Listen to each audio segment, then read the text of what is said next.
सिर्फ 15 मिनट में साग बनाने का तेज़ तरीन तरीका। तो यहाँ पे आप साग की लुक चेक कीजिए, माशाल्लाह से कितना दानेदार और कितना ज़बरदस्त बन के तैयार हुआ है। तो व्यूअर्स, आज मैं आपको बेहद तेज़ तरीन तरीका बताऊंगी साग को पकाने का, और साथ में आपको बनाना सिखाऊंगी जी मकई के फुलके। तो जी हाँ, गंदम के फुलके तो आपने बहुत बार बना के खाए होंगे, लेकिन मकई के फुलके शायद आपने आज से पहले नहीं खाए होंगे। तो बेहद नरम मुलायम ये मकई की रोटियां बनके तैयार होती हैं, और इनका एक फ़ायदा ये भी है कि 6-7 रोटियां आप एक ही बार बेल लें, उसके बाद 6-7 मिनट लगते हैं और 6-7 रोटियां आप पका के तैयार कर लेते हैं। तो इंतहाई नरम मुलायम ये रोटियां जो है ना साग के साथ बहुत ही टेस्टी बन के तैयार होती हैं। तो आई होप कि आज से पहले ना आपने ये तरीका नहीं देखा होगा। तो अगर आपको वीडियो अच्छी लगे तो आपने वीडियो को लाइक ज़रूर करना है, ज़्यादा से ज़्यादा मिलने जुलने वालों के साथ शेयर करना है, ताकि ज़्यादा से ज़्यादा हमारी बच्चियाँ जो हैं वो सर्दियों में टाइम को बचाते हुए साग को 15 मिनट में तैयार कर लें, और रोटियाँ भी ऐसी मज़ेदार से बनाकर खिलाएँ सब घर वालों को और दाद वसूल करें। रेसिपी पसंद आए तो आपने लाइक ज़रूर करना है, और अच्छा सा एक कमेंट करके मुझे बताना है कि आपको मेरी ये रेसिपी कैसी लगी। तो यहाँ पे साग आपने काट लेना है, और पालक को भी आपने काट लेना है, और साथ मैंने मेथी और बाथू लिया है। ये देखिए, ये बाथू है, पता नहीं अब आपके इलाके में इसे क्या कहते हैं, साग में ही इसको डाला जाता है। और साथ आपने मेथी के पत्ते ऐड करने हैं। यहाँ पे तमाम चीज़ों की कटिंग हो गई थी। 2 किलो मेरे पास साग था, और 1 किलो पालक थी, मेथी के थोड़े से पत्ते थे, आधा पाव के करीब मेथी थी, और आधा पाव के करीब ही बाथू था, जिसके भी मैंने पत्ते काट के। तो ये देखिए, यहाँ पे ये सारी चीज़ें जो सी हैं ये मेरे बेटे ने मुझे टोके से काट दी थी। ना हो आपके पास टोका तो आप छुरी की मदद से भी बारीक काट सकते हैं। अब आपने लेना है 1 अदद प्रेशर कुकर। साग को आपने अच्छे तरीके से वॉश करना है 1-2 पानी। उसके बाद आपने उस साग को पानी से नितार के तो प्रेशर कुकर में डालते जाना है। अच्छा, ये 15 मिनट में जो साग पकाने का फार्मूला है ना, इसके लिए कुछ टिप्स हैं जिन्हें आपने मद्देनज़र रखना है, तो आपका साग बहुत बेहतरीन बन के तैयार होगा। तो यहाँ पे पहली टिप तो ये है कि आपने साग को धोते जाना है और साथ साथ प्रेशर कुकर में डालते जाना है। नीचे मैंने फ्लेम ऑन कर दिया है। फ्लेम ऑन करने का मकसद ये है कि जब तक आप पालक, बाथू, मेथी वगैरह धो के फारिग हो गए ना, तो आपका साग काफ़ी हद तक नीचे बैठ जाएगा। पानी वगैरह आपने इस साग के अंदर बिल्कुल भी ऐड नहीं करना। जो धो के इसके अंदर अपना ही पानी इतना ज़्यादा होता है पत्ते वाली सब्जियों में, उसी में ही ये गल के तैयार होगा। तो यहाँ पे देखिए, हाई फ्लेम पे मैंने साग ऊपर रख दिया था डाल के, और ये देखिए साग ने कितना सारा पानी छोड़ दिया है। ये साग का अपना ही पानी है, मैंने इसके अंदर बिल्कुल भी एक कतरा भी पानी का ऐड नहीं किया। बस मैंने साग को धो के डाल के तेज़ फ्लेम पे रख दिया था, और इसमें एक उबाल आया है। तो देखिए साग भी काफ़ी हद तक नीचे बैठ गया है, और पानी भी देखिए इसने कितना सारा रिलीज़ कर दिया है। तो थोड़ा थोड़ा मैंने चम्मच के साथ इसे प्रेस कर लिया ताकि इसमें ज़रा पालक की जगह बन जाए। और अब यहाँ पे मैंने पालक को भी बड़े अच्छे तरीके से वॉश कर लिया था, और इसको भी मैं इसमें ऐड करके तो हाई फ्लेम पे आपने इसको भी पकने देना है। जब तक मैंने मेथी को और बाथू को अच्छे तरीके से वॉश किया था, तो देखिए जी पालक जो सी है ये भी काफ़ी हद तक बैठ चुकी है नीचे, और पानी देखिए माशाल्लाह से कितना सारा इसके अंदर आ गया है। अब आपने यहाँ पे मेथी और बाथू दोनों को ऐड कर देना है। ये सारी चीज़ें डालने के बाद ना आपने थोड़ा सा वेट करना है कि ज़रा इसमें उबाल आ जाए और ये सारी चीज़ें एक दफ़ा नीचे बैठ जाएँ। अब मैंने साग, पालक, मेथी और बाथू सारी चीज़ें ऐड कर दी थी, और थोड़ा सा इसमें उबाल आने का इंतज़ार किया था। जब तक इसमें उबाल आ रहा है ना, यहाँ पे मैंने देखें हरी मिर्चें ली हैं और 18 लहसुन के जवे लिए हैं 10 से 12। इनको मैं पेस्ट बना लूँगी, और इस तरह से आप पेस्ट बना के ना इसमें ऐड कर दीजिएगा। तो अच्छी तरह से मिक्स कर देंगे लहसुन के पेस्ट को और मिर्च के पेस्ट को इस साग के साथ। और यहाँ पे देखिए साग ने कितना सारा पानी छोड़ा है, एक कतरा भी मैंने पानी का नहीं डाला। ये सारा पानी वही है जो साग, पालक, मेथी और बाथू के पत्तों ने खुद रिलीज़ किया है। और यहाँ पे देखिए अच्छे से इसमें उबाल आ गया है, साग पकना स्टार्ट हो गया है। तो आपने अच्छे से एक दफ़ा इसकी मिक्सिंग कर देनी है। उसके बाद आपने प्रेशर कुकर के ढक्कन को बंद करना है। अच्छा, इसमें उबाल डला के इसे मैंने थोड़ा पकाया इसलिए है ताकि प्रेशर कुकर में हम पका रहे हैं तो थोड़ा सेफ्टी का भी आपने ख्याल करना है, क्योंकि पत्ते वाली सब्जियों को अगर आप डायरेक्ट डाल के प्रेशर कुकर बंद कर देंगे ना, तो क्या होता है पत्ते अमूमन जाके ऊपर पिन में फंस जाते हैं, जिससे फिर प्रेशर वगैरह को थोड़ा ख़तरा होता है। तो इसलिए आपने सेफ्टी का मुकम्मल ख्याल करना है। और इसे पका के थोड़ा सा जब ये बैठ जाए साग नीचे और इसमें उबाल आना स्टार्ट हो जाए, फिर आपने इसके ढक्कन को बंद कर देना है। ढक्कन बंद करने के बाद आपने इसे मीडियम फ्लेम पे पकने देना है। जैसे ही इसकी सीटी बोलना स्टार्ट करेगी ना, तो आपने घड़ी से टाइम नोट करना है, और ठीक 15 मिनट के बाद आपने फ्लेम को ऑफ़ कर देना है। तो यहाँ पे 15 मिनट हो गए थे साग को मीडियम फ्लेम पे पकते हुए, और सीटी इसकी बोल रही है, यानी 15 मिनट हो गए हैं सीटी को बोलते हुए। तो अब हम फ्लेम ऑफ़ कर देंगे, और आपने इसकी सीटी ऊपर से रिमूव नहीं करनी, इसकी गैस को अपने आप ही ख़त्म होने देना है। अब उसके 2 तरीके हैं। एक तो ये है कि आप इसे 4 से 5 मिनट इसी तरह से रहने दें, काउंटर पे रख दें, या फिर चूल्हे पे चूल्हा बंद करके पड़ा रहने दें। तो इसकी ऑटोमेटिकली सारी स्टीम जो है ख़त्म हो जाएगी। और दूसरा तरीका ये है, अगर आपको जल्दी है तो आप इस कुकर को उठाएं, इस तरह से सिंक में रखें और इसके ऊपर थोड़ा सा ठंडा पानी डाल दें। नॉर्मल नलके का पानी आप डालेंगे ना तो इसकी सारी स्टीम एकदम से ख़त्म हो जाएगी। आप फ़ौरन से प्रेशर कुकर को खोल सकते हैं। तो ये एक छोटी सी टिप थी। किसी भी रेसिपी के लिए आपने प्रेशर कुकर को जल्दी खोलना हो तो आप इसी तरह से उसके ऊपर ठंडा पानी डाल दें, तो उसकी स्टीम जो है ना फ़ौरन से ख़त्म हो जाती है और आप फ़ौरन से इसके ढक्कन को खोल सकते हैं। अच्छा, यहाँ पे देखिए जी, मैंने भी खोल लिया इसके ढक्कन को और माशाल्लाह से साग देखिए कितना बेहतरीन पक के तैयार हुआ है। बिल्कुल थोड़ा सा पानी इसके अंदर है। और व्यूअर्स, इस रेसिपी में मैंने साग के अंदर एक कतरा भी पानी का अलग से नहीं ऐड किया। सिर्फ साग, पालक, मेथी और बाथू को धो के डाला था और उसने अपना ही पानी रिलीज़ किया है। उसी में ये स्टीम में ही पक के तैयार हुआ है। अब आप, अगर आपके पास हाथ वाली मैनुअल घोटनी है लकड़ी की, तो उसके साथ साग को घोट लें, वरना यहाँ पे मैं इलेक्ट्रिक घोटनी इस्तेमाल कर रही हूँ। इसकी मदद से आप साग को इस तरह से थोड़ा ब्लेंड कर लें। तो यहाँ पे देखिए जी, सिर्फ 15 से 20 मिनट लगे हैं। बेहतरीन साग हमारा पक के तैयार हो गया था। तो यहाँ पे मैं आपको पहले साग का टेक्सचर चेक करवा दूँ। तो देखिए माशाल्लाह से कितना दानेदार और कितना बेहतरीन बन के तैयार हुआ है। अब इसमें थोड़ा थोड़ा सा पानी बाकी था, तो फ्लेम ऑन कर देंगे। और मैंने यहाँ पे आधे कप के बराबर लिया था गंदम का आटा। आप चाहें तो मकई का आटा भी इस्तेमाल कर सकते हैं। वैसे मैं हमेशा गंदम का ही आटा इस्तेमाल करती हूँ, लेकिन कुछ लोग इसमें मकई का आटा भी डालते हैं। तो यहाँ पे देखिए, आधा कप आटा आपने इस तरह छिड़कते हुए हल्का हल्का डालते जाना है और मुसलसल तेज़ी के साथ आपने मिक्स करते जाना है। और नीचे फ्लेम को जो है आपने मीडियम टू लो ऑन कर देना है। और मिक्स करते हुए आपने साग को 5 से 7 मिनट मज़ीद पका लेना है, ताकि जो आटा है ना वो भी साग के साथ अच्छे से पक जाए और इसका कच्चापन ख़त्म हो जाए। तो यहाँ पे देखिए जी, बेहतरीन टेक्सचर के साथ हमारा ज़बरदस्त किस्म का साग जो है बहुत कम टाइम में बन के तैयार हो गया था। तो व्यूअर्स, बहुत ही ज़बरदस्त ये साग बना था, बहुत मज़े का बना था। और यहाँ पे आप देख सकते हैं इसका फ़ाइनल टेक्सचर माशाल्लाह से कितना खूबसूरत लग रहा है। तो चलिए अब इसको लगा लेते हैं तड़का। तो तड़का लगाने के लिए मैंने यहाँ पे मक्खन लिया है, थोड़ा सा उसे गर्म करेंगे। 1 टेबल स्पून के बराबर मैंने लिया है लहसुन बारीक चॉप किया हुआ, अदरक लिया है आधा टेबल स्पून बारीक चॉप किया हुआ, और हरी मिर्च ली है आधा टेबल स्पून बारीक चॉप की हुई।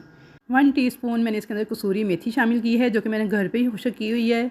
और जब ये लाइट सा कलर आ जाएगा गोल्डन सा इन तमाम चीज़ों का, तो इसके अंदर आपने साग ऐड कर देना है हस्बे ज़रूरत। अच्छी तरह से साग को इन तमाम चीज़ों के साथ मिक्स कर लेंगे। यहाँ पे आप देख सकते हैं हमारे साग के अंदर पानी बिल्कुल नहीं था। बहुत ही मज़ेदार और ज़बरदस्त साग तैयार हुआ था। तो इसे आपने फ्राई कर लेना है इस तड़के के साथ 4 से 5 मिनट मीडियम फ्लेम पे। उसके बाद फ्लेम बिल्कुल लो कर देंगे और कवर करके आपने इसको दम लगा देना है, बिल्कुल दम वाली आंच पे 3 से 4 मिनट तक। तो यहाँ पे इसे कवर कर देंगे और दम लगा देंगे 3 से 4 मिनट बिल्कुल लो फ्लेम पे। तो 3 से 4 मिनट हो गए थे लो फ्लेम पे दम लगाए हुए। तो चेक कर लेते हैं। तो देखिए घी साग ने छोड़ दिया है माशाल्लाह से, बेहतरीन टेक्सचर के साथ इंतहाई खुशबूदार नरम व मुलायम साग हमारा बन के तैयार है। तो चलिए जी, अब मकई की रोटियाँ तैयार कर लेते हैं। तो उसके लिए आपने एक सॉस पैन लेना है, इसमें पानी डालना है 1.25 कप। 1 कप और 1/4 कप पानी आपने ऐड करना है। फ्लेम ऑन करना है और पानी में एक बॉयल आने का इंतज़ार करना है। तो यहाँ पे देखिए जी, पानी में बॉयल आ गया था। अब आप फ्लेम ऑफ़ कर देंगे फ़ौरन से। और 2 कप आपने लेना है मकई का आटा, उसी कप से माप कर जिस कप से आपने 1.25 कप पानी लिया था। इस 2 कप मकई के आटे को आपने इस पानी के अंदर डाल देना है। अच्छी तरह से आपने इसको मिक्स कर लेना है। अच्छा, फ्लेम मैंने ऑफ़ कर दिया था। पानी में उबाल आते ही इस बात का आपने ख्याल रखना है। अच्छी तरह मिक्स करने के बाद इस आटे को ना आपने कर देना है कवर और काउंटर पर रख के 10 मिनट के लिए आपने छोड़ देना है। 10 मिनट हो चुके हैं आटे को रखे हुए। तो अब इसको चेक कर लेते हैं। पानी को इसने अच्छी तरह से एब्जॉर्ब कर लिया है और ये काफ़ी हार्ड हो गया है। अब इसको हम किसी खुले बर्तन में जैसे परात वगैरह में निकाल लेते हैं, क्योंकि हमने इसको नीड करना है। और नीड करने के बाद ही इसका अगला प्रोसेस शुरू होगा। तो अब बिना पानी ऐड किए ही हम इसको नीड करेंगे। देखें तो अभी यहाँ ये मुझे बिल्कुल परफेक्ट लग रहा है, इसलिए मज़ीद पानी हमने बिल्कुल भी नहीं डालना है। आपके आटे में अगर थोड़ा सा पानी डालना चाहें तो थोड़ा सा डाल सकते हैं, अगर ज़्यादा हार्ड हो। और अगर ज़्यादा ढीला लगे तो थोड़ा सा खुश्क आटा भी आप डाल सकते हैं, ज़्यादा नहीं डालना है। लेकिन अगर आप यही रेशो रखेंगे तो आपको कुछ भी नहीं डालना पड़ेगा, बिल्कुल परफेक्ट रेशो है। अब हम हाथ की हथेली को यूज़ करते हुए इसे मसलते जाएंगे। 7 से 8 मिनट तक हमने इस आटे को नीड करना है। इस तरीके से ये देखिए, मैं इसे हाथ की हथेली से मसल रही हूँ। तकरीबन मैंने इसे 3 से 4 मिनट तक मुसलसल इसे मसल के देखिए कितना मुलायम कर लिया है। और अब इसके अंदर थोड़ा सा मैंने 1 टीस्पून के बराबर कुकिंग ऑयल डाला है। हाथ को लगाऊंगी थोड़ा सा कुकिंग ऑयल, ताकि ये हाथ को ना चिपके और अच्छी तरह से नीड हो जाए। और अब इसे इस तरीके से मसलती जाऊँगी ताकि इसमें कोई भी लम्स या गुठली वगैरह ना रहे और इसके अंदर जो क्रैक्स थे वो सारे ख़त्म हो जाएं। तो यहाँ पे देखिए हमारे आटे की जो शक्ल है वो कितनी मुलायम होना शुरू हो गई है। तकरीबन टोटल 8 मिनट तक मैंने इसे नीड करना है। और ये बिल्कुल इसके देखें गंदम के आटे की तरह हो गया है कि इसमें अब क्रैक्स वगैरह बिल्कुल भी नहीं आ रहे, मुलायम हो गया है। तो अब हम इसे थोड़ा सा गूंद लेंगे, बिल्कुल ऐसे ही जैसे हम गंदम के आटे को गूंदते हैं। टोटल इसके गूंदने का टाइम जो है वो 8 मिनट है। तो बस आप टाइम का ख्याल रखिएगा और 8 मिनट तक इसे मुसलसल इसी तरह गूंदते रहिएगा। तो देखिए आटा हमारा बहुत ही ज़्यादा मुलायम लुक में आ गया है, आप देख सकते हैं। अब हम इसको फोल्ड कर लेंगे और इसके पेड़े निकाल लेते हैं। आप अपनी रोटी के साइज़ के अकॉर्डिंग पेड़े निकाल लीजिएगा। मैं इसमें से तकरीबन 6 पेड़े निकाल रही हूँ। बिल्कुल इजीली हमने इसको बिल्कुल राउंड करके, जैसे हम गंदम के आटे का पेड़ा तैयार करते हैं, तो बिल्कुल उसी तरीके से हम इसका भी पेड़ा तैयार कर लेंगे राउंड शेप में। इसको घुमाते हुए अगर इसमें क्रैक्स वगैरह आ रहे हों पेड़ा बनाते हुए, तो फिर इसे थोड़ा और नीट कीजिएगा। और अगर क्रैक्स नहीं आ रहे तो आटा बिल्कुल परफेक्ट है। तो ये देखिए मेरे पेड़े में कोई भी क्रैक्स वगैरह नहीं आ रहे। तो बिल्कुल इसी तरीके से आपने सारे पेड़े बना के रेडी कर लेने हैं। बहुत ही आसानी के साथ ये पेड़े बन जाएंगे, क्योंकि आटा हमारा बहुत ज़्यादा मुलायम हो चुका है। तो इसी तरह से सारे पेड़े आपने रेडी कर लेने हैं। और आप देख सकते हैं कि कितने ज़बरदस्त हमारे पेड़े बन रहे हैं, बिल्कुल भी इनमें क्रैक्स नहीं आ रहे। तो लीजिए हमने 6 पेड़े बनाकर रेडी कर लिए हैं। अब इन्हें कवर करके एक साइड पे रख लीजिए और अब पहले पेड़े को बेलना स्टार्ट करते हैं। हल्का सा सूखा आटा आप चकले के ऊपर लगा लीजिए। अब हमने पेड़े को थोड़ा सा हाथ से फ्लैट करके इसके ऊपर रख देना है और अब हमने इसको बेलना स्टार्ट करना है। तो ये देखिए जैसे हम नॉर्मल गंदम के आटे की रोटी को बेलते हैं, ये सेम उसी तरीके से बेल रही है। कहीं से भी ये चिपकेगी नहीं और कहीं से भी टूटेगी नहीं। अब जितनी भी पतली बेल लें, ये बिल्कुल भी क्रैक नहीं आएंगे इसके अंदर और ना ही ये टूटेगी। तो ये देखिए रोटी हमारी बिल्कुल ज़बरदस्त तरीके से बिल चुकी है। और इसकी मोटाई मैं आपको दिखा दूँ तो ये देखिए बिल्कुल पतली सी रोटी हमने बेली है। तो देखिए इतनी मोटाई है। अब इसे प्लेट में रख लेंगे और इसी तरीके से बाकी सारी रोटियाँ जो सी हैं उनको भी आप बेलते जाएंगे। तो कुछ लोगों को मकई की रोटी बनाने के लिए बहुत ज़्यादा मुशक्क़त करनी पड़ती है, तो इस तरीके से अगर आप बनाएंगे तो बिल्कुल भी आपको मुशक्क़त नहीं करनी पड़ेगी और नॉर्मल गंदम के आटे की तरह ही आप इसको बनाकर रेडी कर लेंगे। इसी तरह देखिए मैं सारी रोटियां बनाती जा रही हूँ और एक के ऊपर एक रखती जा रही हूँ। इसमें एक बेनिफिट ये भी है कि सारी रोटियां पहले आप एक बार बेल कर रख लीजिए और जब आपने सेंकनी है तो सेंक लीजिए। तो ये देखिए कितने ईजी तरीके से हम इसको बना रहे हैं। अब देखिए मैंने सारी रोटियां बेल के रख ली हैं, मैं आपको उठाकर दिखाती हूँ। जो रोटियां हैं बिल्कुल पतली सी बेली हैं, आप देखें कितनी लेयर्स में हैं और बिल्कुल भी चिपकेंगी नहीं। आपस में उठाकर दिखा रही हूँ और जैसे मैं इनको फोल्ड कर रही हूँ इसमें बिल्कुल भी क्रैक्स वगैरह नहीं आ रहे हैं। हमने तवा गर्म होने के लिए रख दिया है। जब तवा अच्छी तरह से गर्म हो जाएगा तो इसके ऊपर हम एक रोटी डाल देंगे और अब इसको अच्छी तरह से सेंक लेंगे दोनों साइड से और इसको अच्छा सा कलर आने तक दोनों साइडों से टर्न करते हुए हमने पका लेना है। इसको टर्न करेंगे और अब देख सकते हैं बिल्कुल भी इसमें क्रैक नहीं दिख रहा है और आसानी से आप अपने हाथों से ही इसको पलट सकते हैं। अगर नॉर्मल तरीके से हम मकई की रोटी बनाते हैं तो ऐसे नहीं होती है। देखिए कितनी अच्छी ये फूल रही है, जैसे गंदम के आटे की रोटियां फूलती हैं सेम उसी तरीके से ये फूली फूली नरम मुलायम रोटी बन के तैयार हो जाएगी। और अब हम इसे तवे से उतार कर फ्लेम पे रख के भी थोड़ा सा सेक सकते हैं। बहुत ही बेहतरीन हमारी रोटियां बन के तैयार हो जाएंगी। आप एक बार इस ट्रिक को ज़रूर आजमाइएगा, आपको ये बहुत ही बेहतरीन लगेगा। कई लोगों को बनानी नहीं आती हैं तो वो भी इस तरीके से बआसानी बना लेंगे। अब इसी तरह हम अपनी सारी रोटियां बना के रेडी कर लेंगे और फिर मैं दिखाती हूँ आपको। तो यहाँ पे देखिए हमारी सारी रोटियां जो सी हैं पक के तैयार हो चुकी हैं। तो चलिए अब मैं आपको सर्व करके दिखाती हूँ।